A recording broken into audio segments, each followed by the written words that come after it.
Hey guys, home at 60 days weight loss challengeல இன்னைக்கு டே 15. Morning எழுந்த உடனே பார்க்குறேன் செம்ம மழை, நைட்டு ஃபுல்லாக செம்ம மழையாக இருந்தது. ஜிம்மு போக முடியாதுன்னு நினச்சேன், அதே மாதிரி ஆயிடுச்சு. ஸோ எழுந்து என்னோட வெயிட் என்னன்னு பார்த்தேன், 95.45 இருந்தது. வெயிட் அப்படியே கொஞ்சம் கொஞ்சமாக ரெடியூஸ் ஆகிட்டே வருது டெய்லி. அதுக்கப்புறமா ஃபேட் கட்டர் ட்ரிங்காக ஜிஞ்சரும் பட்டையும் போட்டு கொதிக்க வச்சு குடித்தேன்.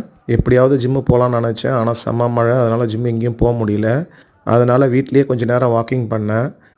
இன்றைக்கி ஆல்மோஸ்ட் ஒன்லி 4000 ஸ்டெப்ஸ் மட்டும்தான் என்னால் பண்ண முடிஞ்சுது. வீட்டில் என்னோடய வேலையை பார்க்க ஆரம்பித்தேன். என்னோடய ஒய்ஃபு கார்த்திகை தீபத்துக்கான வேலைகளெல்லாம் பண்ணிகிட்டு இருந்தாங்க. இன்றைக்கி என்னோடய குழந்தைங்க கூட நல்லா டைம் ஸ்பெண்ட் பண்ணேன்.